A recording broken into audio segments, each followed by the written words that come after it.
Welcome to another edition of the Noles Podcast. I'm your host, Gregory McCoy.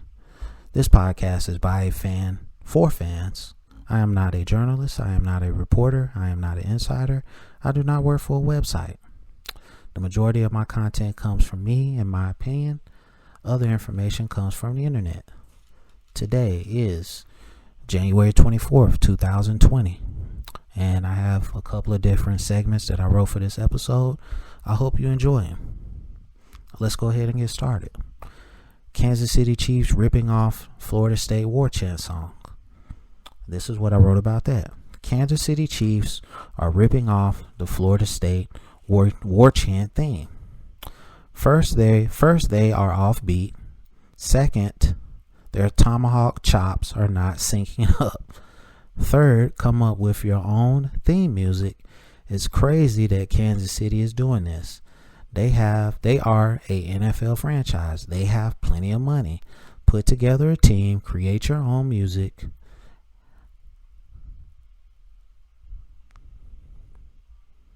I was watching the Kansas City Tennessee game and walked out the room for a few seconds. I heard the music come on, the Florida State theme music, and I was like, Florida State's not playing. I look at the TV, and these Chiefs fans are butchering the War Chant song.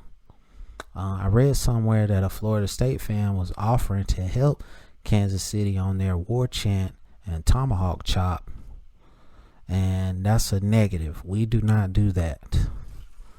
Our stuff stays with us. We don't help anybody perfect what is ours. All right. And this has to be something that they just recently started.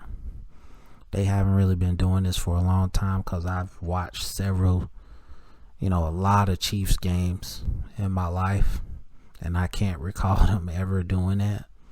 So, hopefully the Hunt family,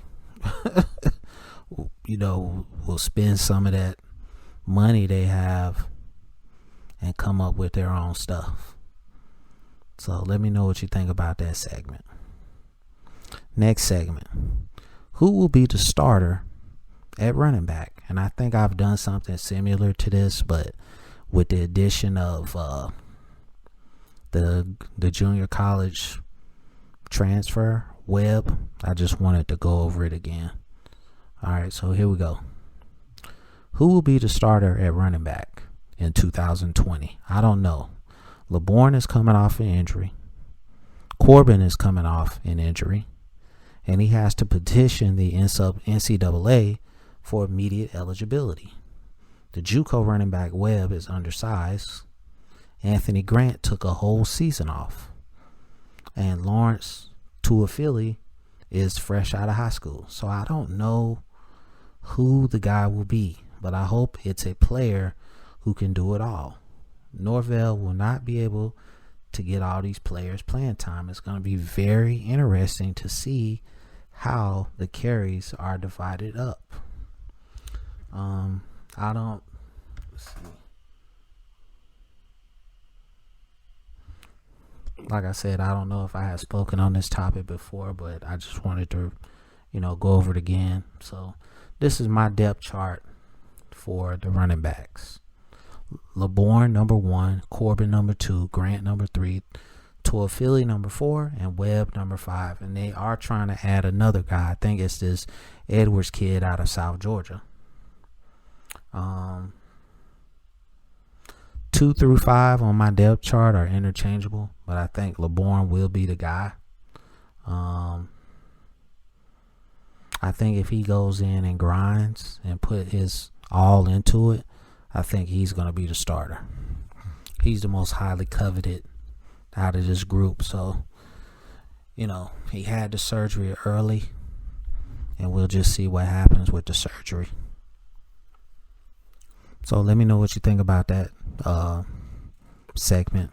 I'm going to move on to the next segment, which is all these skill positions. All the skill position add-ons are good, but where are the offensive line players? And this is what I wrote about that. All these skill position add-ons are good, but where are the offensive linemen? I don't know. One guy from Florida International can't be it. They need to watch the film on the offensive line from last year and see that staying pat is not the answer here. Florida State needs a infusion of road graders, hog mollies, and rhinos. This is the first step back that Florida State needs to take in order to get where Florida State wants to be. We have not had a decent offensive line since the 2014 season. That is 6 seasons. That is ridiculous. Norvell can add all the bells and whistles that he wants, but until the O-line is fixed, it's a moot point. You can run the football. You can't run the football if you can't run block. Fixing this is paramount, and I will keep emphasizing this until it's addressed properly by this coaching staff. Listen, man. The offensive line, I don't know what to say. I feel like Dante Lucas is a player, Darius Washington is a player, and maybe Ira Henry is a player. The other guys on this roster, I don't know. Baselli doesn't impress me. Mike Arnold, Bavion Johnson, none of those guys. Goss, Neal, I'm not impressed by any of those guys. Maybe if some of these incoming freshmen, Lloyd Ellis, I think his name is, and Zach Herring, maybe they come in and lift weights for the next 8 months, and they get put out there, maybe something will happen. But I just really don't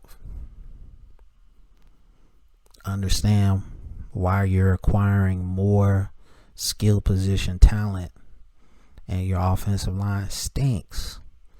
I mean, that's where football begins and ends, is the trenches. So the sooner coaches realize that, the better off we're going to be. So let me know what you think about that segment. And now I'm going to move on to the next segment, which is no Terrell Buckley. If there's no Terrell Buckley coming to Florida State, bring Mario Edwards back. And this is what I wrote about that. Terrell Buckley should be the DB's coach right now. He's universally recognized as one of the best DB coaches in the nation. Plus, he's a former player at Florida State. This should have been a no-brainer. He signed with Ole Miss a few days ago, so I doubt if Florida State can get him now. So my alternative is Mario Edwards, a energetic guy who has a passion to coach. You can't go wrong with either guy. The question is availability. Obviously, Mario Edwards is available, so Norvell pulled the trigger. Let's get this guy in here that loves Florida State. That was not very professional by TJ Rushing to leave Florida State like that. Like I said in previous episodes, coach is going to take the payday every time. I've been saying this for a long time, man. Coaches are always going to take the payday. Always going to take the payday over staying at a program. And I guess he just viewed being a DB's coach at Texas A&M as a little bit more prestigious because you're in the SEC West, the hardest division in football. So if he can get those DBs out there to play well, maybe it might lead to a defensive coordinator job and then to a head coaching job. So, still very unprofessional, but it is what it is. Hopefully we'll find another guy that's just as good as him or even better. So let me know what you think about that segment. And now I'm going to move on to the next segment. And I'm going to be comparing a couple of, guys for the Super Bowl here. My first comparison is going to be Can Jimmy Garoppolo outduel Patrick Mahomes? And here's what I wrote about that. Probably not. But I don't think he has to. Shanahan is going to run the football until Kansas City stops it. Jimmy G will have to make more than 8 throws to win the Super Bowl. Patrick Mahomes is going to get his yards. You can't stop it. But San Francisco has to limit the points that he can put on the board.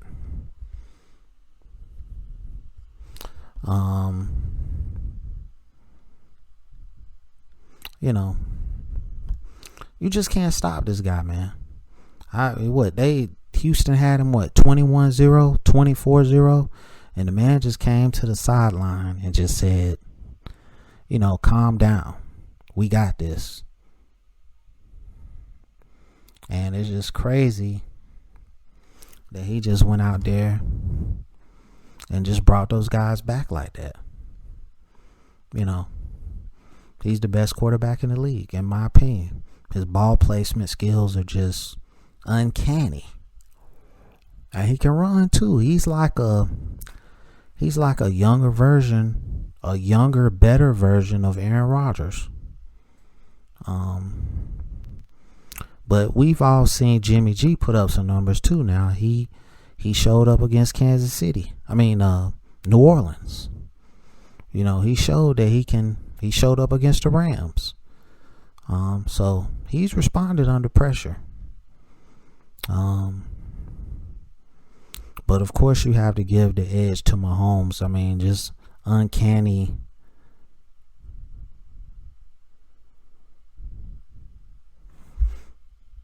He has uncanny ball placement skills.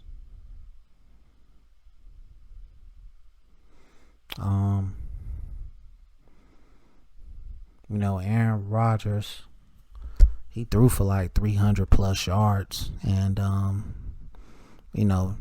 that was basically holding Aaron Rodgers in check. I think the coach basically held Aaron Rodgers in check, man. You got to unleash Aaron Rodgers if you want to go to the Super Bowl. So let me know what you think about that segment, Jimmy G versus Patrick Mahomes. I'm assuming that most of you guys are going to give the edge to Patrick Mahomes, and rightfully so. He deserves it. And I think the biggest comparison of this game is going to be between the tight ends. George Kittle versus Kelsey.